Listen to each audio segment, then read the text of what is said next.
Good day and welcome to a new video. Don't forget to like, share, subscribe. Hey all and welcome today. Today we're joined by Adam Duff. Hello, hello. And yeah, so as you can see I've got my painting going on. I've got one of my page books that I'm creating at the moment. And so yeah, today I thought I'd talk a bit about a few topics in mind, Sure. with Adam Duff. So yeah, it's been a bit because I've been doing YouTube for quite a while. Yeah, you Um, have. for a few years. Yeah. And unfortunately, this video is a little bit shorter because you're a busy person. I know that, and a lot of people that I talk to are quite busy, which is interesting. It's really good to talk with a artist from around the world, and I get to see hmm them grow. I get to see them, take on a lot of commissions, and sometimes I talk to them when, they're at the stage when they're just kind of starting out, kind of a thing, and then it's, Yep. I see them like a year later, and they're like swamped with commissions and art, Yeah, and I know. I see that too. Yeah. it's awesome to see. It's Yeah. great. Can you just start off by telling me a bit about yourself? Sure. Well, my name's Adam. I'm a fellow YouTuber like you. I've been doing it for several years as well. And as far as my background's concerned, my educational background was originally in animation, in classical film animation and fine arts, but primarily my real focus early on was in classical film animation, Disney stuff, and then I got into 3D art because I couldn't find a job in animation at all. There was just no work to be had, and I that kind of bridged me deeper into working in video games. And then I worked my main jobs over the last several years have been video games and film production, usually concept art and illustration and design. And from there, about back in mid-late 2015, I started my own online art school, Lucid Pixel. I started my online mentorship, which kicked off immediately. It started off as a side thing, and within a couple of months, it became my full-time job, and it has been Awesome. since. So I've been a full-time YouTuber and online teacher, and I work on and off doing freelance work for companies like Fantasy Flight and stuff like that to do doing fantasy illustrations, stuff like that. Awesome. Must be busy keeping up with that, eh? It's fun. It's fun work, so I never feel busy. Yeah, Yeah, that's the way, eh? You gotta yeah. have fun. Um, so with all this busyness, do you keep a tight schedule? Well, as far as my school's concerned, yes, my I have to be very strict about it and respect my schedule because it's my students, right? So for me, what helps. Sorry, my kitten is trying to eat my wires here. I don't know if you can see the video, but Link likes to get into. He likes to chew on things that are lethal, right? No, and Yeah. including me. So, yeah, he's in his homicidal mood right now, but. As far as my schedule is concerned, it's not just work for myself, but my work impacts my students, right? So for me, I'm very, very strict about my scheduling.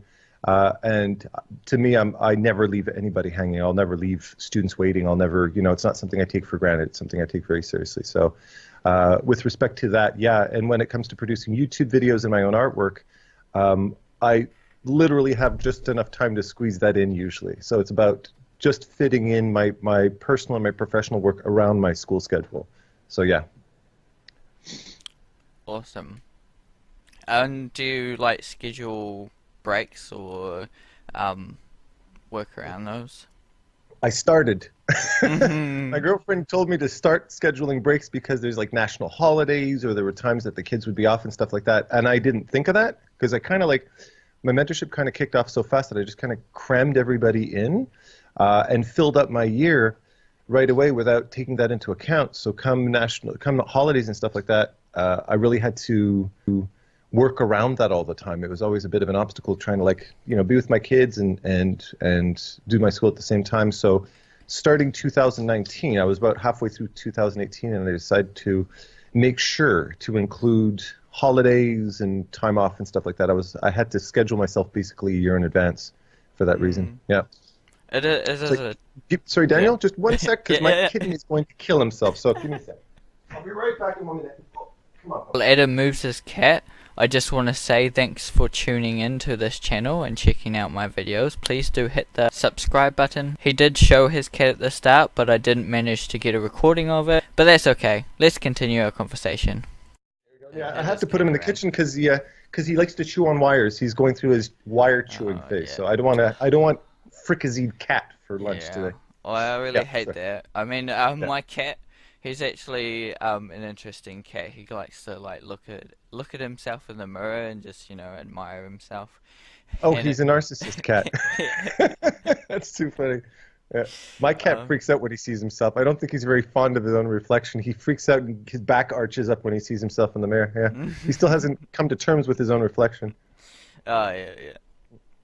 Very Yeah. interesting. Yeah. Yeah, I find it taking breaks can, especially when you love it so much, Yeah. it can be quite challenging sometimes. Oh yeah. Big time. And Yeah. yeah, but then you can have the opposite, effect as well when you take too many breaks as well. Yeah. Do you feel?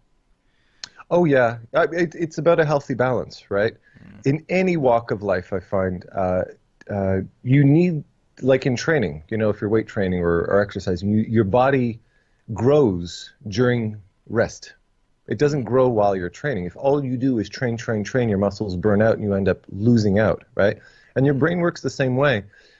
People who binge work, which I did a lot when I was, earlier on in my career and stuff like that, in my, 20s and stuff like that, even into my 30s, I was very like hardcore. Your growth starts to actually dip at a certain point because you're just wearing yourself out too much. So taking breaks is very important. But like you said, if your break is a 6-month break where you're playing Bloodborne for 6 months, you're not growing, right? You're not doing anything with yourself. So give yourself a healthy break, but come back to it for sure. Yeah. And for you, are you like mostly painting, or is it 50% painting and working on your business, or?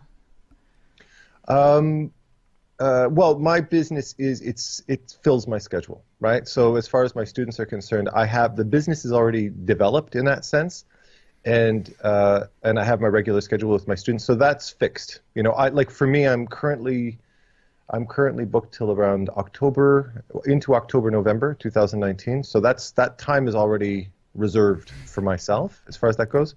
But any free time I have, any bit of free time I have, I usually spend that. Well, during the week I spend that painting, and in the weekend I spend it with my family and stuff like that. So, yeah. Nice. So you have a good life there. Yeah. Do you feel like you've got that work-home life balance Yeah, sorted? I do. Awesome. I find because I don't have that balance is when nobody's being sacrificed for something else, right? So confided that you know how to protect that balance. And what I mean by that is you need to be in an environment, and I find it's crucially important, and I've spoken about that on my channel as well, is that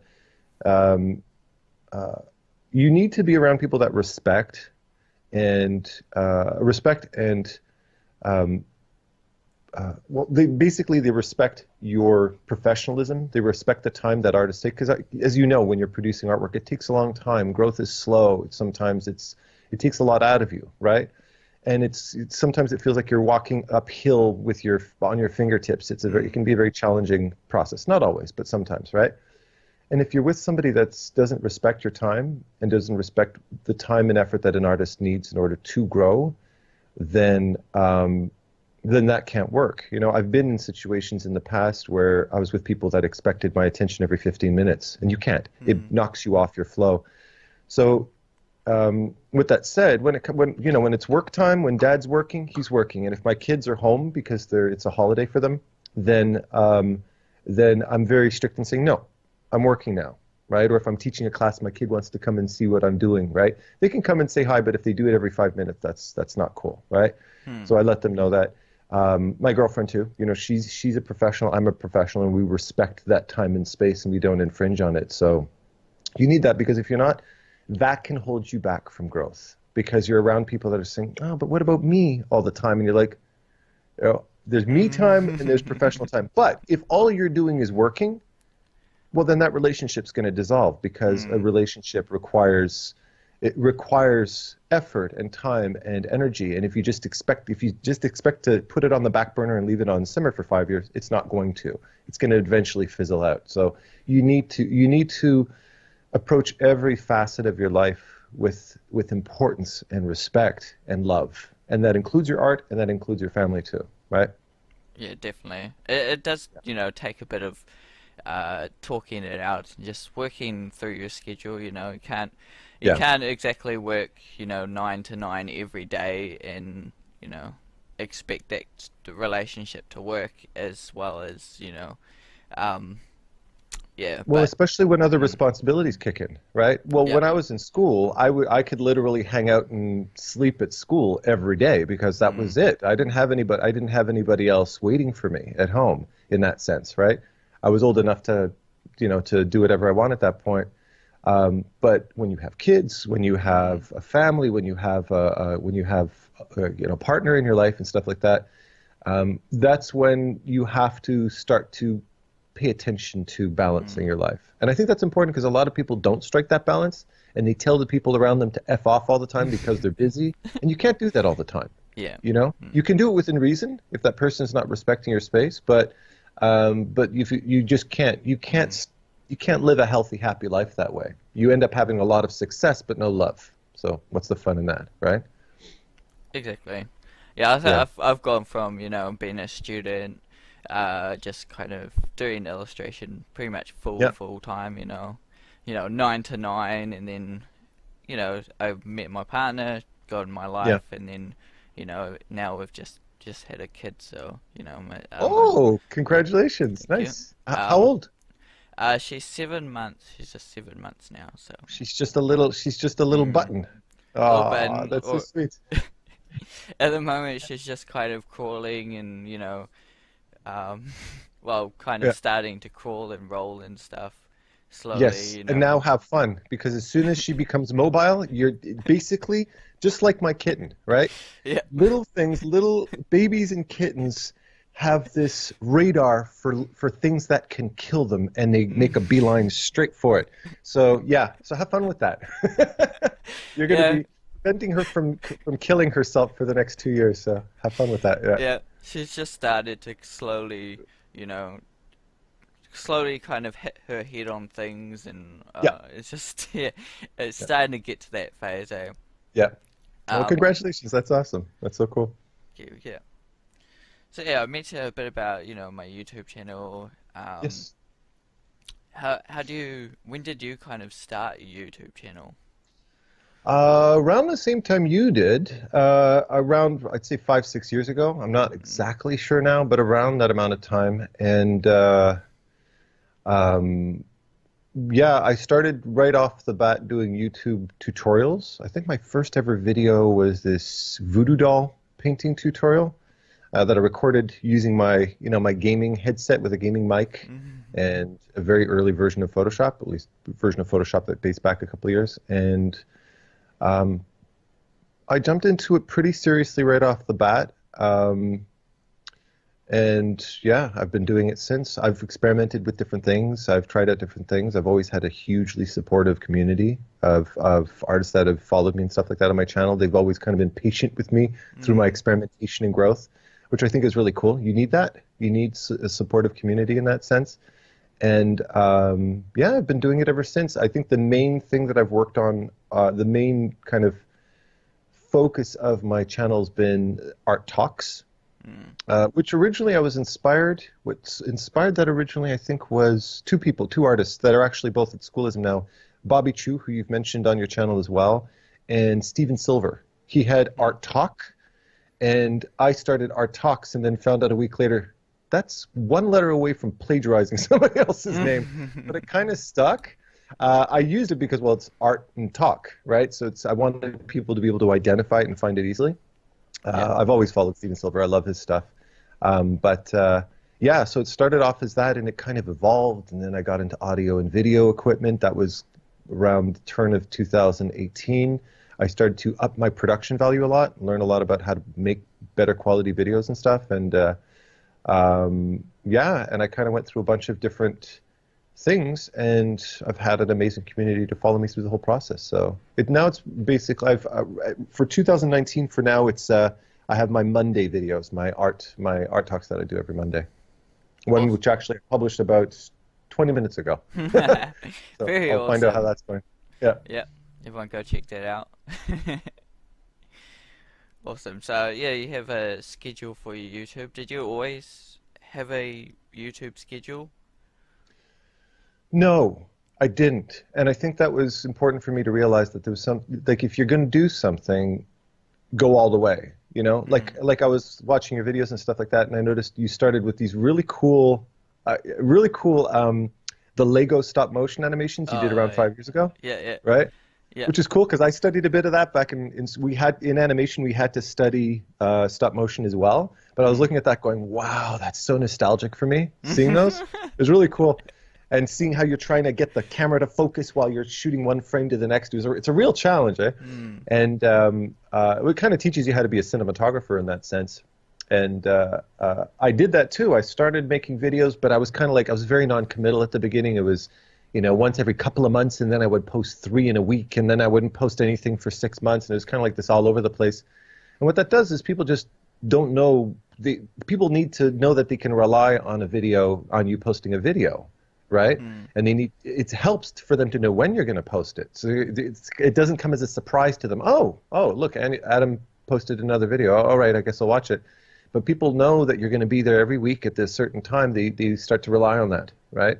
And that's hugely important for growth.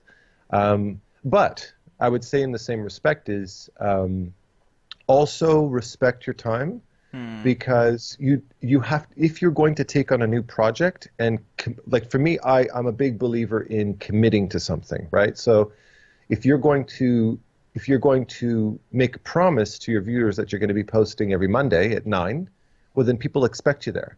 Because if you just decide, screw it, I don't feel like it this week, and you don't post anything for 3 weeks, then people will stop relying on you, right? Mm. And having the trust of your audience is important. So what that means is, if you are going to commit to doing 5 videos a week, make sure you can hold up that promise. Mm. Because otherwise people say, a new schedule, I'm going to go, it's like a New Year's resolution, I'm going to do 5 videos a week, and that lasts a month, and you burn yourself out, then you have to stop. Well then, right? It's not Yeah. so cool. So if you're going to say I'm going to do it, if I'm going to Mm. do this, then do it, right? So me, for now, like making 1 video a week is the most I can promise my audience, and provide quality stuff while not sacrificing other facets of my life. So it's striking. It's like you said, it's striking that whole work-life balance, right? Yeah. Yeah. Exactly. I never say like I'm going to do, this many videos a week. I've always just kind of brought myself into it slowly. I Yeah. eventually decided, hey, I really need to do this at least once a week. Yeah. Especially just to, grow this channel, just to, and also, grow my other sides of life, creating Yeah. this art. Absolutely. It gives me that motivation to keep creating every Yeah. week, because back a few months ago, probably 7, 8 months ago, it was like, oh, I produce one piece, and then a couple of months later I would have a video up, and then I Yeah. produced another. I wasn't making sure I was finishing a piece kind of every at least 2 weeks. Yeah. Um, well, final piece. I've got other things that I work on, like sometimes I got my sketchbooks and things Of like course. that. Yeah. Yeah. Yeah, I just gradually now I've got two videos a week. One's Really? Okay. Yeah, one's just a simple, quick ideas and tips and things that Yeah. I've just slowly started, but it's just something easy, simple that I can create, Hmm. um, without too much hassle. um, Hmm. to me and my audience. They're not gonna be like, "Oh, what's this new content?" and not like it. Hopefully, they do enjoy it. But Yeah. um, yeah, You know so what I would mention too with regards to your channel as well. I would say that, and this is for YouTubers in general, mm, and me, like I put myself in the same category as well. I put us all in the same category, and that's the fact that when you're producing, and I notice you do this too, you're very consistent with your work. And when you're growing a channel and stuff like that, you can post for years and get mm, like it can just be like it can be a desert zone. It could just be because it can be a barren zone, and you feel like you're just shouting into the void in a sense. mm, But keep producing because one of the things that I've noticed is you kind of there's a little bit of a paying your dues type of thing you got to do as a YouTuber, and that is when people discover you, it's important that they discover more than two videos. You know mm, what I mean? yeah, And when you go yeah, onto a channel, even people don't pay that much attention to things like subs. A lot of people, mm, if they do glance over at the number of subs you have, they go like, "Wow, you've only got that," or they look over and they go, "Holy smokes, this guy's got 18 million subs." mm, Subs is a very secondary. Like when I discover a YouTuber, I don't care at all how many subs they have. I just love their content and I want more of it, right? mm, mm, So what I do is I just listen to them all the time, and after some time they'll eventually pick up, but I'm not really focusing on that. So if you're a YouTuber producing videos and it's not getting a lot of recognition, you get like mm, 5 views a week or something like that, don't worry about it. Because as you grow, eventually what's going to happen is when you do start to pick up, people are going to be able to watch a lot of your stuff, and that gets them more involved in your world and your progress and your growth. But if they look at your channel and you've only got 3 videos, then there's nothing keeping them around. So you kind of have to have that portfolio of videos sitting there, waiting yeah, for people when it does kick off, right? And like I'm looking at your channel, you've got dozens of videos on your channel, and it's cool to watch. I've mm, watched your evolution and watch your growth over these years. It's pretty cool, and awesome. that Thank really you. pays off. Yeah, absolutely. I'm so honored. Yeah, But yeah, I've just kind of done something odd. Obviously, you've yeah, seen my Lego stuff. I've just at that stage of my life, I was like, I don't know what I want to do, kind of a thing. I yeah. was You're just just having fun. growing, Yeah, having fun, and now I'm kind of on this path and creating yeah. my own art. As I said, I'm creating a book slowly, Nice. and yeah, I feel like it's going somewhere forward. I'm actually getting this channel working a little bit more. Back then, I think I was less dedicated, was more worried about paying my bills and things. Yeah, And now I'm more worried about actually getting this all sorted because, yeah, you know, I yeah, really love art and yeah, yeah. awesome. So I've just popped your website on the screen, Oh, adamduff.com. yes. So everyone can go check that out. Thank you very Um, much. I appreciate it. yeah, I really appreciate you coming in. This was so awesome. Um, Yeah, it was awesome for me too. Thank you. it was a great talk. Yeah, anything else you would like to say or? What would I like to say? Well, I'd like to say, I guess for both of us, since we're both YouTubers, right? We're both content creators and stuff like that. Um, honestly, where the zone I'm in right now today at 9:30 a.m. on January 21st, 2019 is do whatever you do, do it for love. Don't do it for Mm, popularity, right? Because love is contagious, but popularity isn't, right? So yeah, that would be my closing statement for today. That's my word of wisdom. awesome. Thank you. My Goodbye, pleasure, man. everyone. All right, take care.